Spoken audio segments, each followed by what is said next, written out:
Peu de pays jouissent d'une situation géographique aussi exceptionnelle que celle du Maroc. Aux confins de 2 mers et de 2 continents.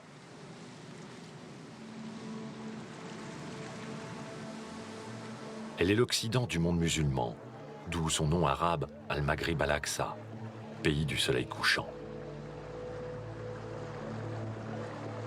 Méditerranéen, atlantique, saharien et oriental, le Maroc fut habité par une mosaïque de peuples et de cultures qui, tous, participent de son identité.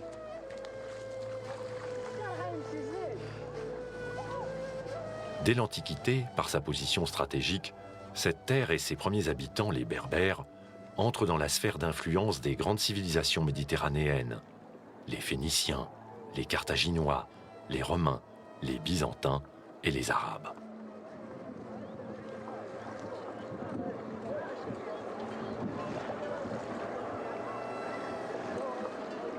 Maroc.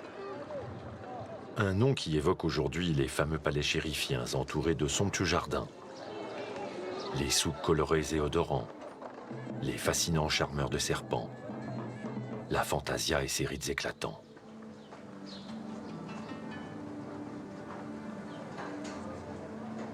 Murés derrière cette façade un peu convenue, se cachent d'autres trésors moins connus. Pour qui sait actionner leur heurtoir, les portes s'ouvrent, invitant l'étranger à découvrir les savoir-faire ancestraux d'un pays scellé par l'alliance entre tradition et devenir.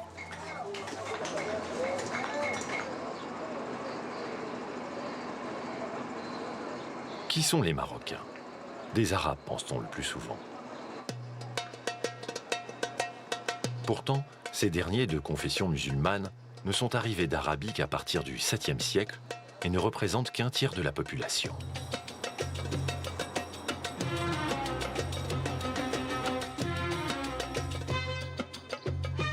Quel peuple constitue alors les 2 autres tiers?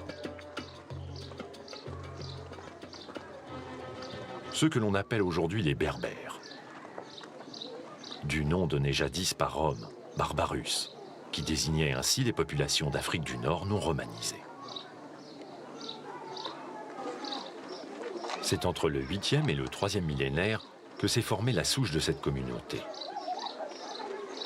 Elle est issue d'un fond de peuplement mixte, composé d'un nouveau type d'hommes, originaire de Tunisie, et d'une population noire en provenance du Sahara asséché.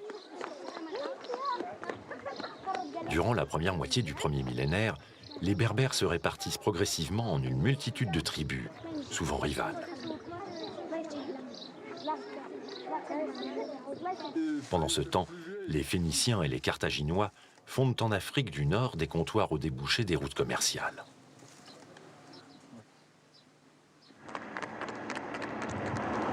À la fin du IIIe siècle, plusieurs tentatives d'unification des tribus berbères donnent naissance au premier royaume maure, qui se développe jusqu'à leur annexion par Rome en 40 avant Jésus-Christ. La Maurétanie fait place durant plusieurs siècles à la province impériale de Mauritanie-Tingitane, marche de l'Afrique du Nord romaine.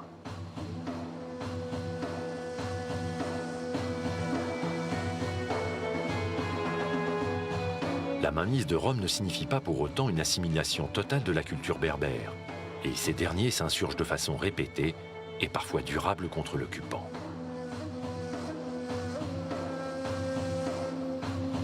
L'effondrement de l'Empire romain, quelques siècles plus tard, suivi des invasions vandales et byzantines, conclut cette longue période de l'Antiquité, durant laquelle les Berbères ont enrichi leur culture au contact de différentes influences qui ont traversé leur territoire.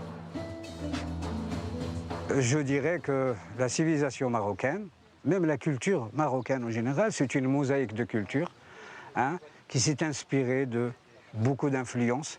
D'abord la civilisation mauritanienne, et puis ensuite la civilisation romaine. Mais c'est vrai que si on parle de permanence, je crois qu'il y a une permanence dans toutes les activités.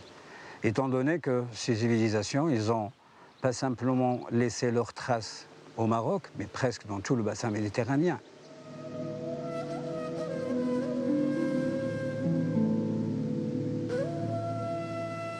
D'autres permanences se voient aussi au niveau de l'agriculture, par exemple. l'utilisation de la charrue, l'utilisation de semences. Bien sûr qu'il y a une évolution au niveau des produits agricoles, mais en tout cas, c'est les mêmes produits qu'on trouvait à l'époque romaine, qu'on trouvait déjà à l'époque mauritanienne, par exemple le blé, les fèves, le raisin. Donc on continue à utiliser ces produits jusqu'à maintenant. À Volubilis, nous avons la chance d'avoir cette transition entre l'époque romaine et l'époque islamique. Au 7e siècle, la cité romaine accueille un shérif arabe exilé de Damas. Le lieu saint musulman le plus célèbre du pays porte le nom de ce shérif, Moulay Idriss.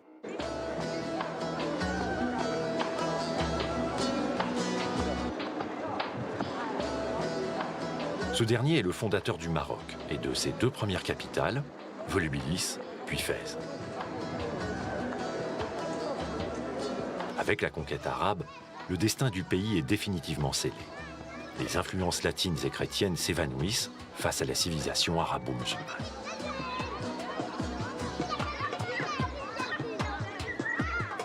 L'islam, doué d'une force de conviction peu commune, permet alors, en s'imposant aux populations conquises, l'éclosion d'une culture communautaire et d'un État fédérateur.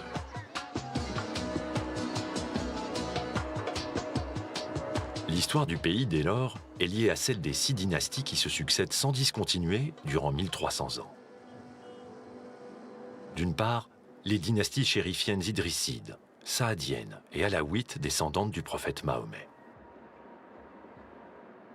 D'autre part, les puissantes aristocraties berbères converties à l'islam, représentées par les dynasties almoravides, almohades et mérinides.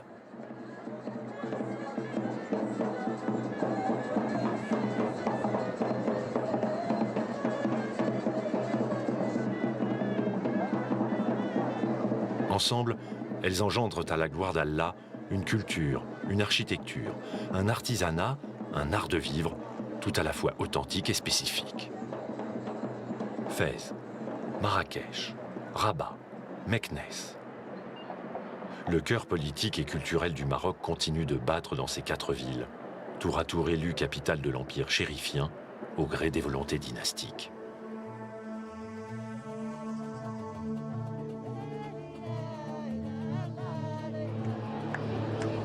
À partir du XVe siècle, les incursions répétées des Portugais et des Espagnols sonnent le glas de l'Empire.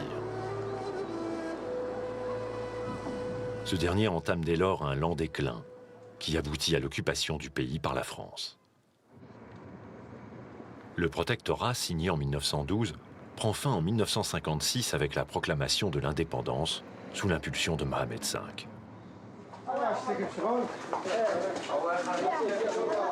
Resté à l'écart de l'hégémonie turque, le Maroc n'a subi de domination coloniale que pendant 4 décennies.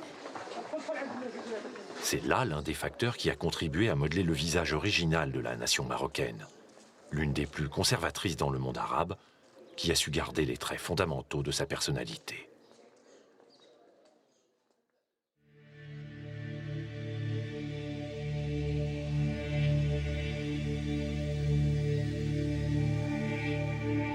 Si les villes impériales sont considérées comme des joyaux du patrimoine marocain, elles ne constituent pas pour autant l'unique composante de l'histoire du Maroc. En effet, les villages ruraux de l'Atlas, où s'affirme depuis toujours l'identité berbère, fournissent les premiers modèles d'habitat et d'urbanisme marocain, les Casbahs et les Ksours.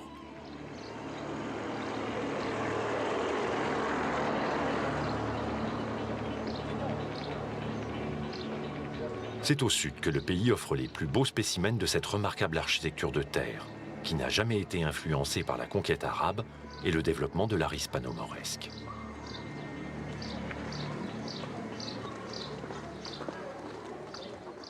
Nous voici dans la vallée du Dra, une terre berbère traversée jadis par de longues caravanes de marchands morts qui échangeaient étoffes, perles de verre et sel contre de l'or, des esclaves, du cuir et du poivre. À l'origine, cet habitat fut édifié par des nomades qui, en cours de sédentarisation, recherchaient une construction plus solide que leur tente de laine pour faire face aux intempéries et aux ennemis.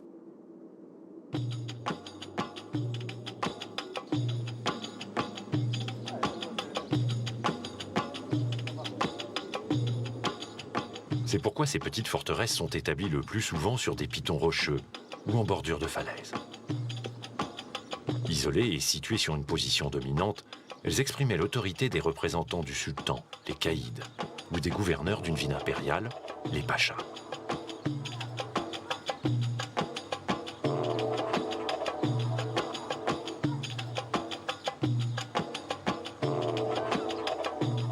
Les Kasbahs contrôlaient les oasis et leurs voies d'accès et servaient de point de ravitaillement pour les habitants du désert.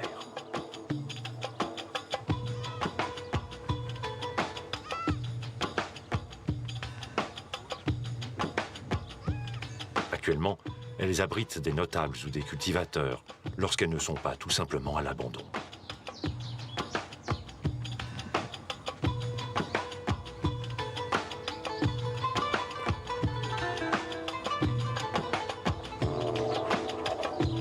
Leur type de construction obéit à plusieurs règles architecturales.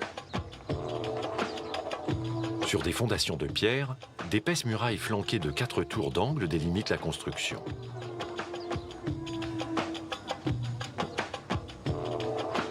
Les murs sont empisés à un mélange de terre crue et de paille, un procédé très ancien, à la fois économique et pratique, car il isole de la chaleur et du froid. Seule l'ornementation des tours et des murs permet de différencier une kasbah d'une autre.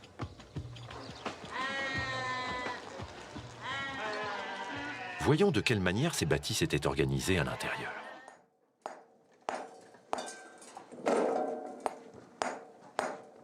Nous sommes là au village de Kasbatul Idriss. C'était à presque de 7 km de Mamid. Avant d'arriver à Mamid, 7 km. C'est une kasbah tout à fait qui est traditionnelle, qui a été construite en 1615.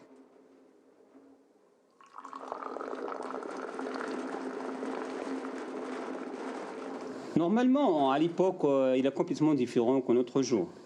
À l'époque, on trouve les animaux vivent au rez-de-chaussée, le premier étage pour l'homme, le toit réservé pour la saison de thé parce qu'il fait très chaud.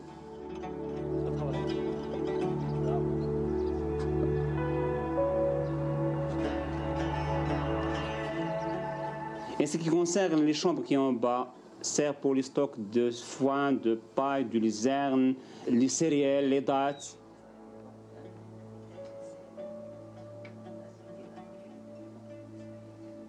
Et les chambres qui ont premier étage pour dormir pendant la saison d'hiver. Les décorations qu'on trouve dans cette maison-là, c'est existe dans toutes les ksours qui existent dans le drap, c'est-à-dire les ksours qui existent dans le sud du Maroc.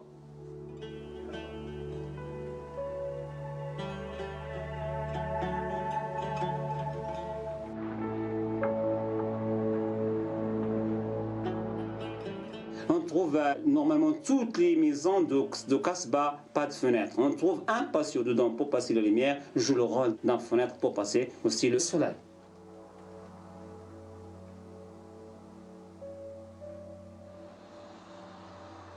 Cette organisation de l'habitat fut également adoptée dans les villes impériales, mais à une échelle beaucoup plus vaste. À grand roi, grande ville, écrivait au XIVe siècle l'historien maghrébin Ibn Khaldoun. Les capitales impériales constituent indiscutablement l'héritage des 6 dynasties, arabes ou berbères, qui ont régné sur le Maroc depuis le 8e siècle de l'ère chrétienne.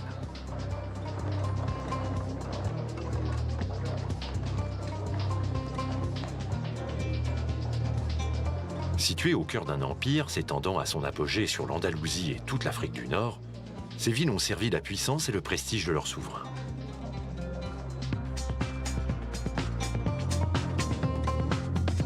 Aussi, se devait-elle d'être l'expression la plus parfaite de l'architecture de leur temps. Si leur style évoluait au gré des volontés souveraines, les villes impériales n'en présentent pas moins toutes le même schéma, inspiré des traditions berbères et arabes. Une structure urbaine, dense et resserrée, entre des remparts flanqués de tours de guet et munis de portes en chicane.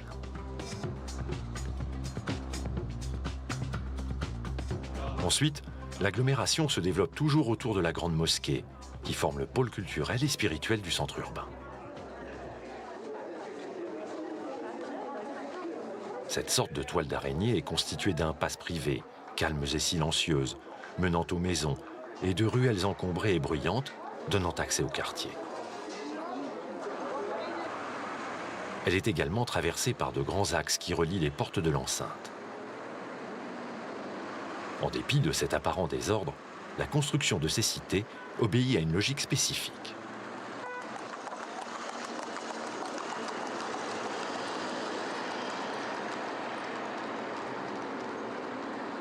Le minaret de la grande mosquée transcende l'ensemble de la ville.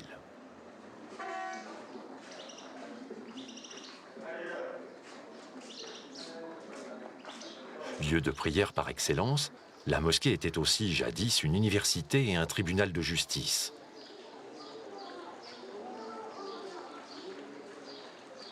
Un espace de convivialité où s'accomplissaient les devoirs envers Dieu et envers les hommes.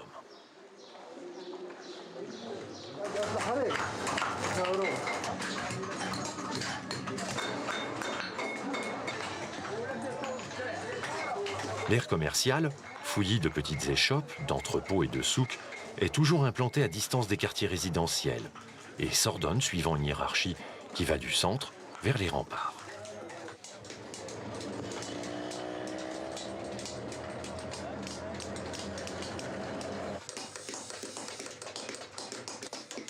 Les boutiques de produits de luxe sont établies près de la mosquée, tandis que les activités polluantes, comme la tannerie, sont installées en périphérie et à proximité de points d'eau.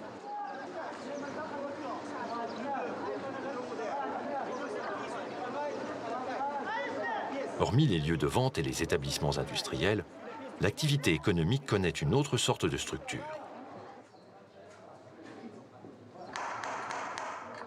Le fondouk, ou caravansérail. Un grand bâtiment rectangulaire qui s'organise autour d'une grande cour à ciel ouvert. Au rez-de-chaussée se trouvaient les entrepôts et les boutiques. Et à l'étage, les pièces réservées à l'hébergement des marchands.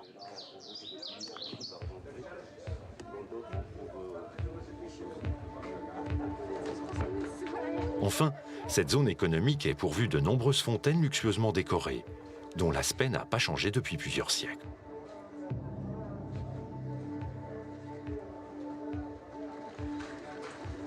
Dans un pays chaud, plus que partout ailleurs, la distribution de l'eau est un élément essentiel de la vie et de l'organisation des villes. En outre, le Coran prescrit d'offrir de l'eau à tout assoiffé. Ainsi s'organisait la vie publique et privée au cœur des villes impériales.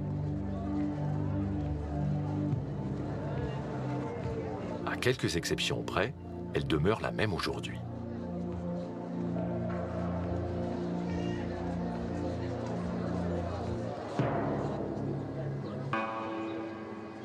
Situées au confluent de l'Espagne mauresque et de l'Orient arabe, les 4 capitales chérifiennes témoignent d'un savoir-faire exceptionnel en matière d'ornementation architecturale, et cela dès le début de l'Empire.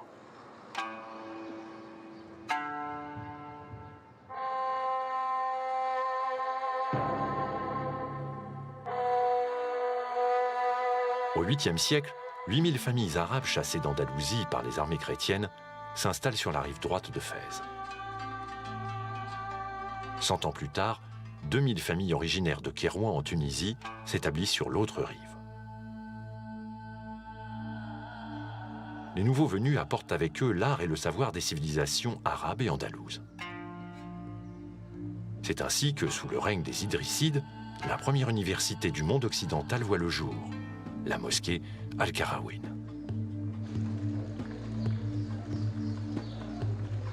Aujourd'hui encore, elle constitue l'un des principaux centres intellectuels du Maghreb. L'édification à Fès de cette mosquée, ainsi que celle des Andalous, annonce les débuts effectifs de l'art islamique au Maroc. Du XIe au XIIIe siècle, les dynasties almoravides et almohades bâtissent le premier empire hispano-mauresque et s'émancipent peu à peu de l'influence de l'Orient musulman. Désormais, artistes et intellectuels marocains ne s'enrichissent plus de Damas et de Bagdad, mais de Grenade et de Cordoue en Espagne. Au contact de la civilisation andalouse, Fès puis Marrakech deviennent des foyers permanents de création artistique. Ce petit édifice, qui jadis servait d'abri à la fontaine d'une mosquée, est le seul témoin de l'art almoravide dans leur capitale Marrakech.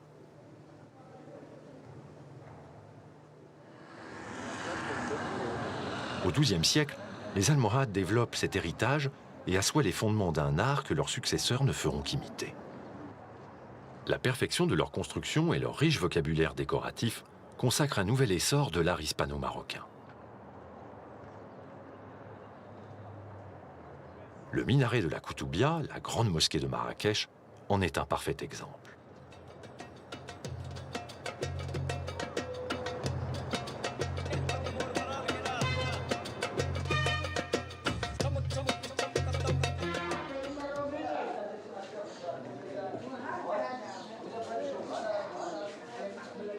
Les Mérinides règnent à partir du XIIIe siècle et résident à Fès, puis à Rabat.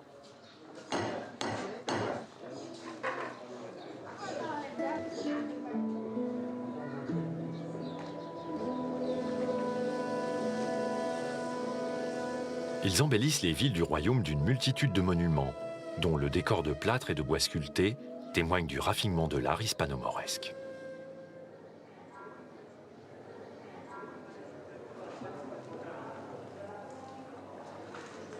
L'école coranique Bouinania, édifiée à Fès au XIVe siècle, figure parmi les plus admirables du Maroc.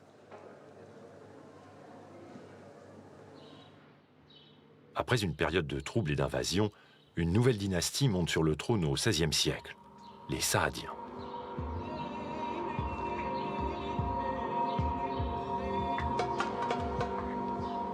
Leurs réalisations artistiques, comme ici à Marrakech, signent la continuité d'une tradition déjà solidement établie au Maroc.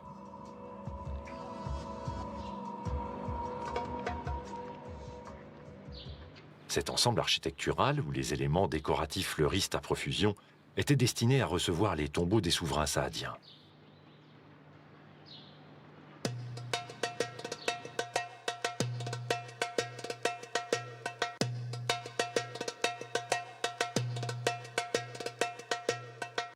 Le grand sanctuaire est une succession de 3 salles, dont la partie centrale, aux 12 colonnes en marbre de Carrare, abrite la dépouille du grand souverain Moulay Ahmed al-Mansour, entouré de ses héritiers.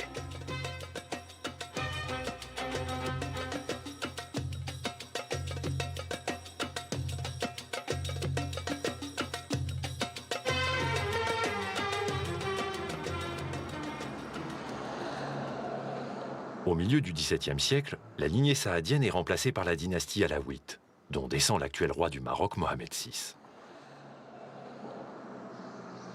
Le sultan Moulay Ismaïl, fondateur de ce nouvel empire chérifien, entreprend dans sa capitale d'extravagantes constructions dont le gigantisme fut alimenté, dit-on, par son admiration pour Louis XIV.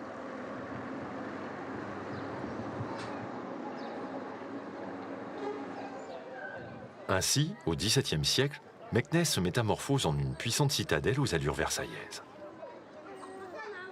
La mise en œuvre de nouvelles formules dans la continuité artistique, ainsi que l'utilisation massive du bois peint et de la céramique émaillée, donnent à l'art alaouite un caractère particulièrement exubérant.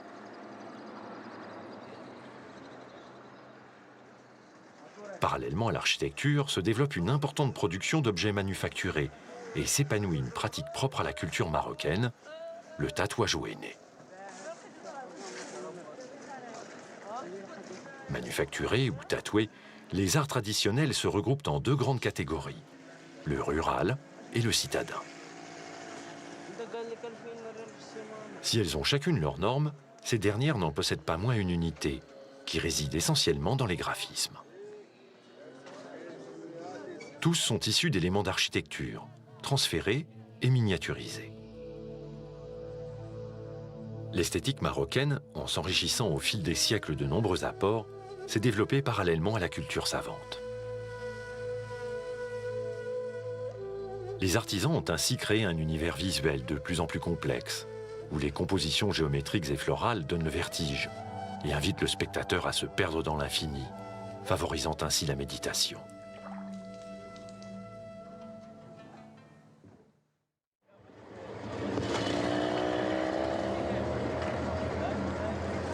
Qui mieux que la place Djemma El Fna, cœur battant de la ville impériale de Marrakech, exprime cette incroyable alchimie de l'identité marocaine.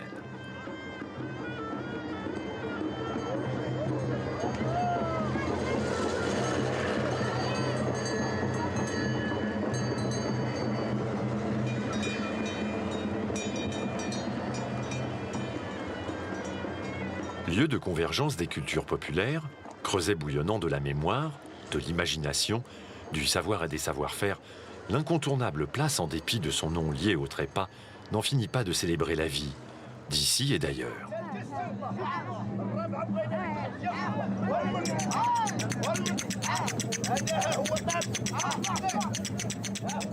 Aujourd'hui exposés au regard, les monuments et objets historiques marocains n'en demeurent pas moins habités d'une âme, celle de l'artisan qui les a réalisés.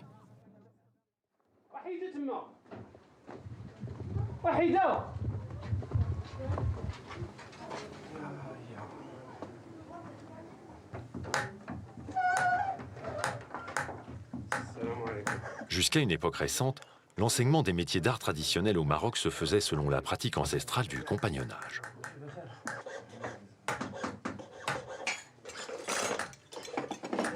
Le futur artisan fréquentait très jeune un atelier dans lequel il s'initiait à la profession sous le contrôle d'un maître, ou malem, dont il dépendait entièrement. Pourquoi? Tout simplement parce que chaque pochoir a disons comme un code. C'est-à-dire, si on ne sait pas le code, on ne peut pas réaliser le motif. Ce code-là, avant, était réservé pour les grands maîtres. Le malem, c'est celui qui connaît le secret des métiers. Il prépare le pochoir lui-même et le fait donner aux artisans pour le réaliser. La relation reste toujours dépendante, c'est-à-dire que l'apprenti, il est toujours lié avec son malem.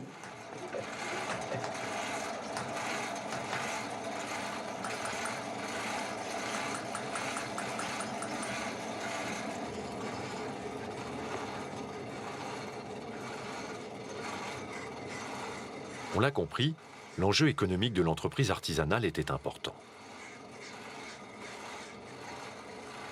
Aussi, pour s'assurer la confidentialité de son art et la fidélité des ouvriers qu'il formait, le malem ne transmettait jamais la totalité de son savoir-faire, et chaque apprenti ne maîtrisait qu'une facette et une seule de la chaîne de production.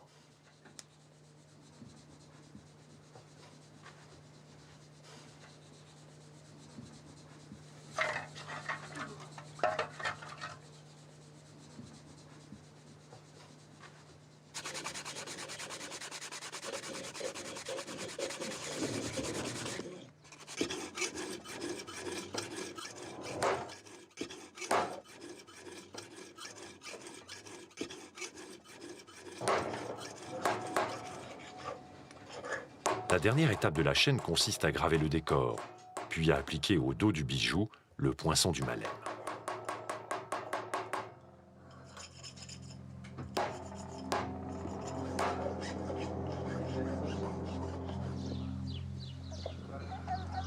Le système corporatiste n'était pas le seul moyen de transmettre les savoir-faire.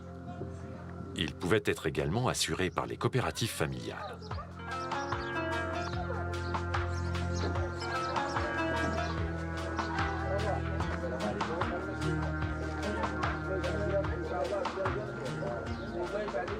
Alors là, on est dans les quartiers des poteries de Tamkot. C'est une poterie qui ça devient de la moitié du XVIe siècle. C'est la matière première, c'est de la terre glaise qu'on extracte dans les galeries. C'est à côté de la vallée de Dra. La terre là, on le casse avec un bateau, on le mélange avec de l'eau dans les bassins. Et après, on le met dans un tapis de bois de palmier. Et après, on le frappe avec le pied. Pour ça, ça se donne comme un pâte à modeler.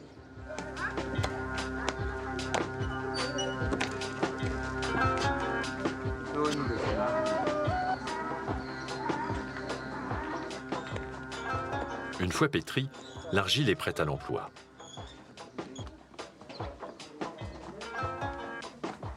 Dans la fraîcheur de son atelier, l'artisan actionne pieds nus le tour qui est placé sous terre.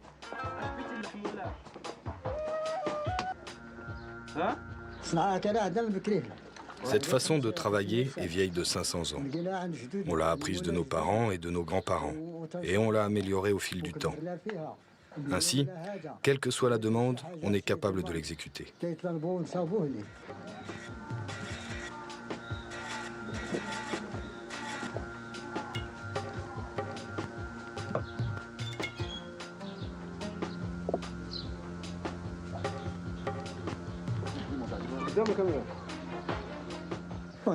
J'ai commencé à travailler à 3 ans. Je jouais dans l'argile et ensuite mon père m'a appris le métier.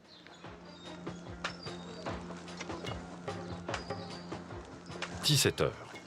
Les ouvriers s'activent pour allumer les fours, dont le modèle remonte à l'Antiquité.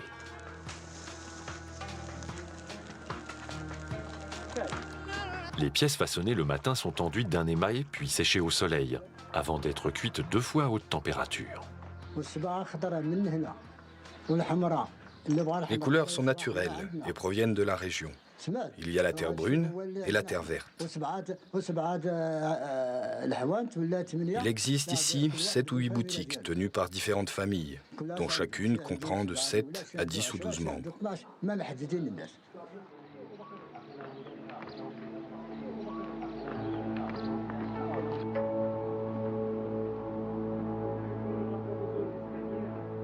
Comme la poterie, la confection des tapis est une activité familiale très ancienne, qui se transmet de mère en fille.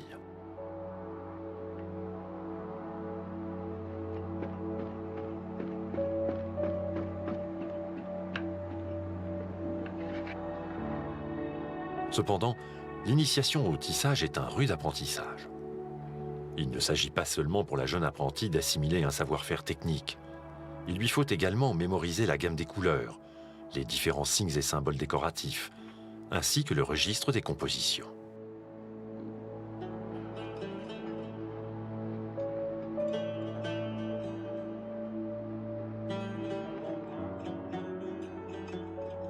Grâce à cette écriture, la tisseuse perpétue ainsi une mémoire séculaire, tandis que le tapis se révèle comme un moyen d'expression, en même temps qu'il est le témoin d'une lutte contre le temps et l'oubli.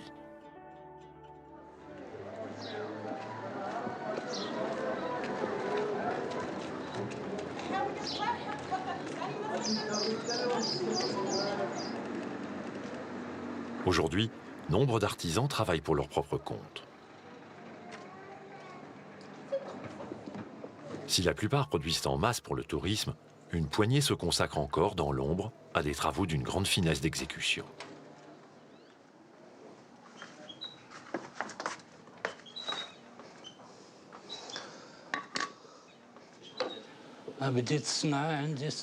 J'ai commencé le métier à 16 ans.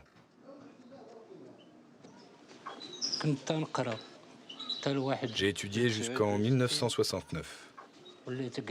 Après quoi, j'ai arrêté l'école et je suis allé comme apprenti chez un malem qui était menuisier.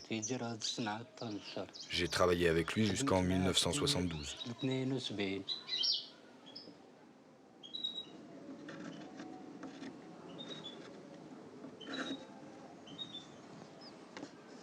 Plus tard, Abdelhak Lakmari a mis son art au service de la restauration du patrimoine de Marrakech.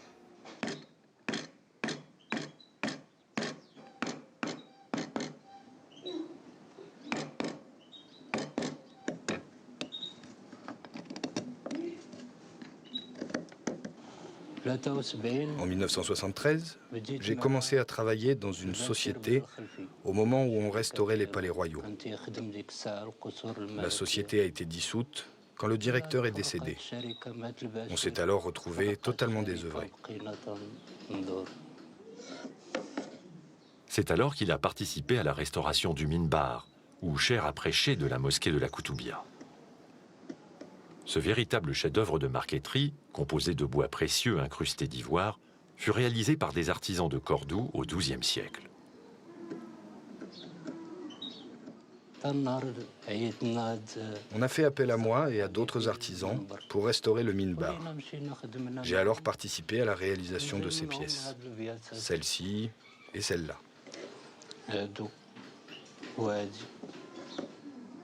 Aujourd'hui, Abdelhak a du mal à vivre de son art car les commandes de ce type sont extrêmement rares.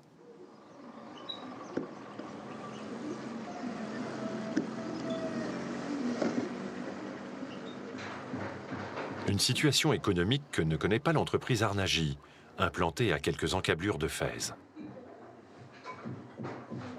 Siège d'une intense activité, ce centre de production artisanale perpétue à une cadence industrielle la tradition de la céramique émaillée.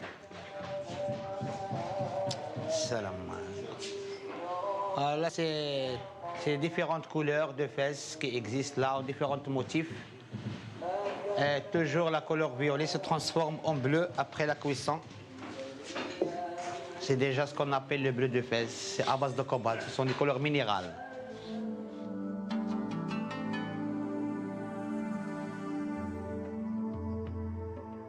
Ce sont des motifs anciens, c'est récupéré de la vieille poterie à partir du 7e, 18e siècle.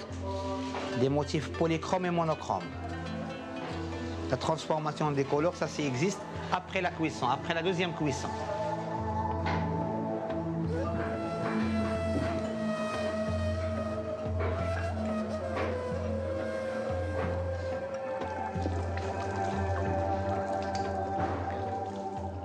La reproduction de cette célèbre vaisselle bleue n'est pas la seule activité ancestrale de cette usine. Ici, on continue également d'exercer la marqueterie de faïence polychrome, également appelée zélige. Apparus dès le XIIIe siècle, les éliges enrichissaient les surfaces horizontales et verticales des monuments.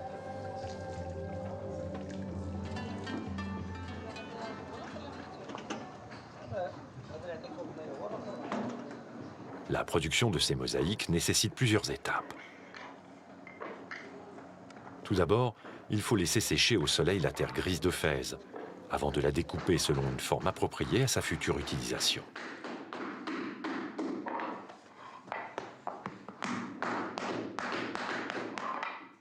Après quoi, on enduit d'émail les carreaux, puis on les passe au four. La première cuisson durcit la pièce, la seconde donne sa couleur à l'émail.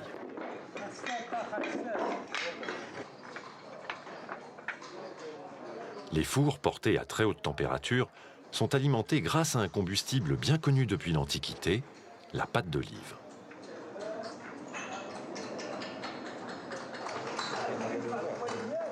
L'étape suivante consiste à dessiner des motifs de formes et de dimensions différentes sur les pavés de faïence, qui sont ensuite découpés à la main.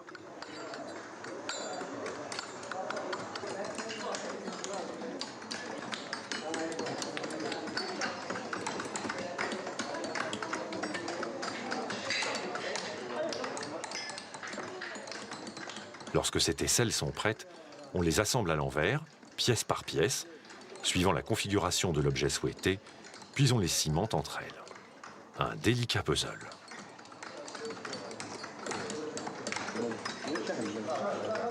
Bien sûr, on a des apprentis ici pour le former. Bien sûr, il faut toujours donner des explications pour qu'il soit un vrai artiste.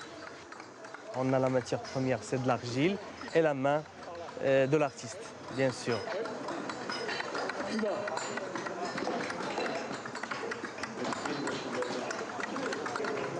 Mon père, il avait un travail qui est un peu traditionnel. Il ne dépasse pas 10 pièces. Par contre, maintenant, on a des milliers de pièces de la poterie et même la mosaïque.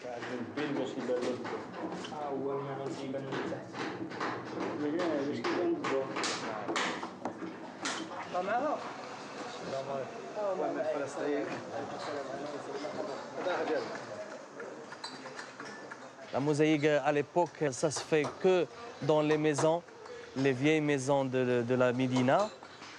Et maintenant, on fait les tables, comme vous voyez, on fait les fontaines, on fait les miroirs, on fait n'importe quel travail pour laisser le client satisfait.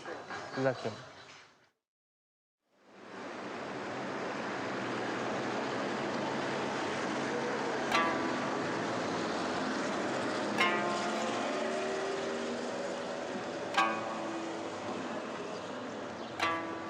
Nous sommes dans le plus grand centre artisanal à Marrakech.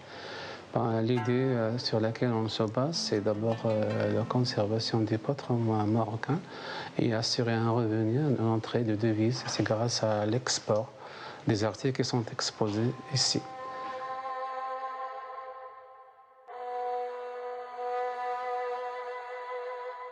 Chez nous, il y a des choses qui sont très anciennes, même des antiquités qui sont collectées par des gens qui travaillent avec nous et puis ils ramènent des articles ici. Ici, il y a des choses qui sont inspirées, des choses très anciennes et qui sont faites bien sûr par des artisans qui sont très habiles et qui essaient de conserver notre art et notre patrimoine par le fait d'assurer une continuité, de survie.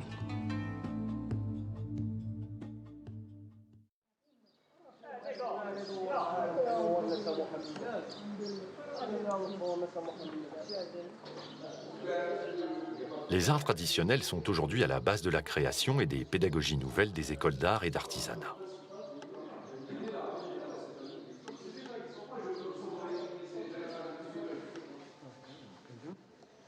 Des spécialités inédites et ancestrales y naissent et y renaissent, comme ici à Fès, dans le palais d'Ar El Mokri, où s'est créé en 1992 l'Institut de formation aux métiers traditionnels du bâtiment.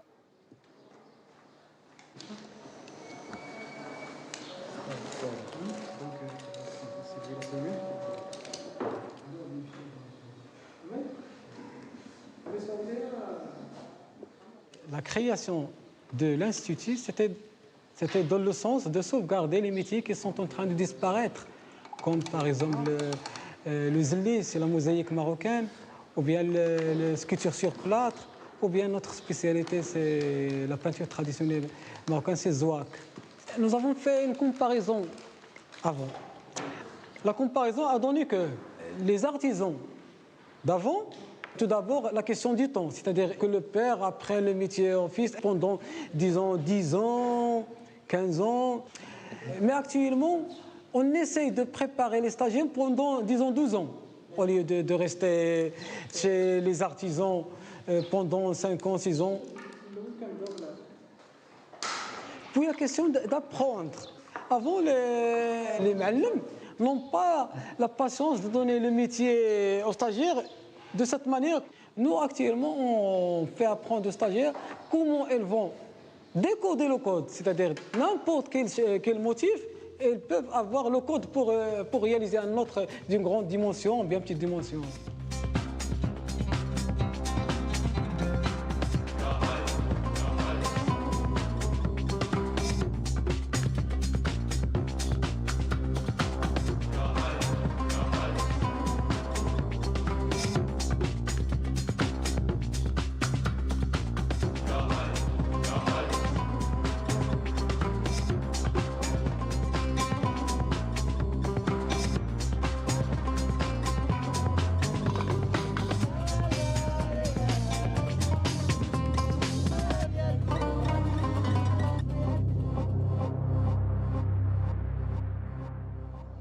On fait sortir des ouvriers qualifiés qui peuvent être indépendants des artisans ou bien des ma'allim. C'est-à-dire de peuvent travailler de A jusqu'à Z sans l'aide d'un corps étranger.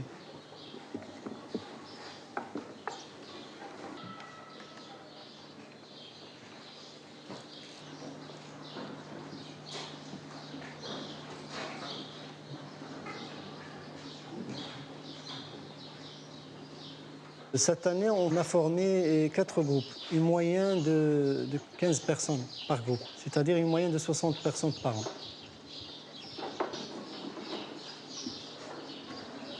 Avant, on formait les stagiaires dans 2 ans de formation. Ces stagiaires sont destinés à participer dans la restauration des anciens monuments. Malheureusement, aujourd'hui, ils font une formation de 6 mois. Le programme a été réduit. Donc le stagiaire, il ne peut pas faire la restauration des monuments historiques. Pour la restauration, il faut quelqu'un de plus spécialisé. Moi, je suis un technicien de base. Je suis un technicien en architecture et urbanisme. Je suis formé avec les anciens ma'allim de la Médina, avec quelques-uns de ma famille. J'étudiais et en même temps je travaillais avec eux dans les chantiers et dans les trains. C'est comme ça que j'ai appris le métier de ciselage.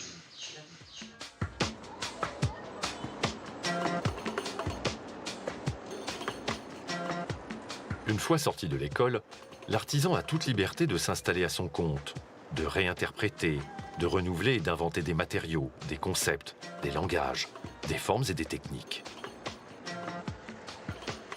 Cette dynamique et cette constance s'observent également dans le domaine de la haute couture.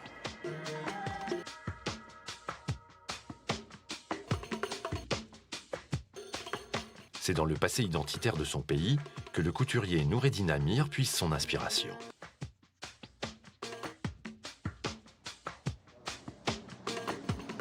La haute couture, depuis toujours, ça existe depuis toujours. Donc on a une collection extraordinaire, les cafetons anciens qui datent des siècles passés, quoi.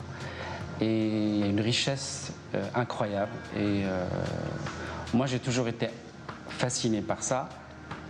Et le jour où j'ai décidé de faire la mode, je me suis dit, il faut essayer de ne pas abîmer ce qu'on a. Donc garder cette tradition et à partir de là, on peut aller faire une mode d'aujourd'hui qui essaye de faire renouveler un peu le vêtement classique traditionnel.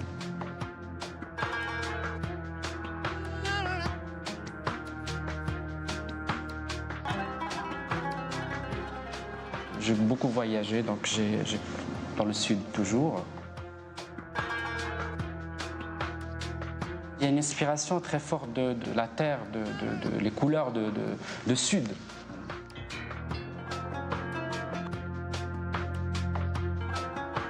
Je travaille beaucoup une matière qu'on appelle bziwi. C'est une matière à base de laine, tissé main, mais très très fin. Et il y a une région pas loin de Marrakech qui font encore ce tissage qui est magnifique.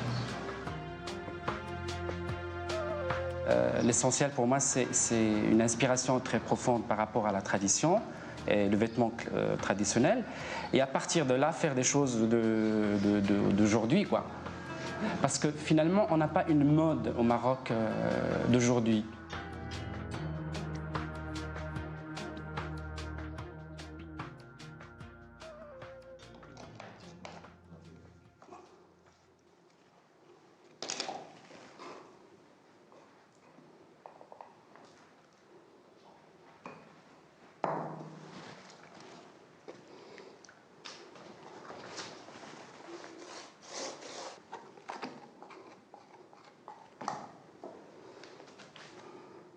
J'ai essayé de travailler un petit peu sur une matière, sont les murs du Marrakech et les murs du Ouarzazate.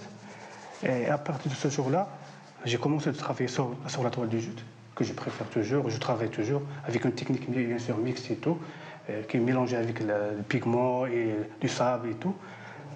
J'utilise beaucoup d'ocre et de couleurs chaudes, bien sûr, c'est pour moi les couleurs de le Maroc. À sa manière, Ahmed Ayoubi cherche lui aussi à transcender les valeurs établies, dans une simplicité qui éclate avec force, pureté et chaleur. On trouve toujours dans les tableaux des artistes marocains des empreintes traditionnelles avec une petite touche moderne. Comme ceci, on trouve par exemple les reliefs, on trouve sur les murs, ça fait le Maroc, ça rappelle un petit peu les villes impériales. Il a une recherche artistique. Donc pour moi, c'est le traditionnel, c'est la tradition et la modernisation. Donc pour moi, c'est l'art contemporain. Non.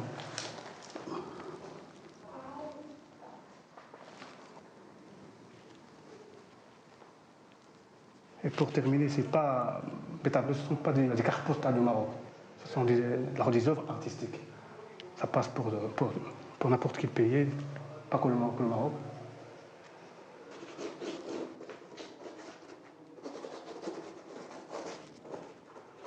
Attiré par la texture de la toile de jute, évoquant la rugosité des murs en pisé et les couleurs chatoyantes de la terre marocaine, l'artiste cherche à développer un style qui lui soit propre, dans un pays à forte identité nationale.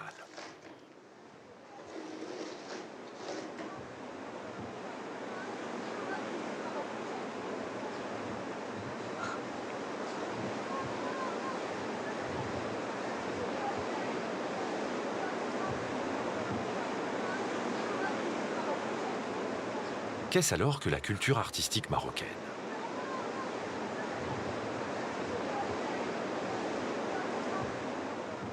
Je dirais que ce n'est pas simplement une alchimie, mais plutôt une mosaïque d'influences. Car ces influences, ils existent toujours et on les pratique toujours. Donc c'est une culture vivante. On peut comparer la culture marocaine à un énorme vase et dans lequel on vient verser les influences à petite dose. Il y a des influences qu'on garde, il y a des influences qu'on rejette. Mais de cette influence, on a connecté une culture avec un grand C.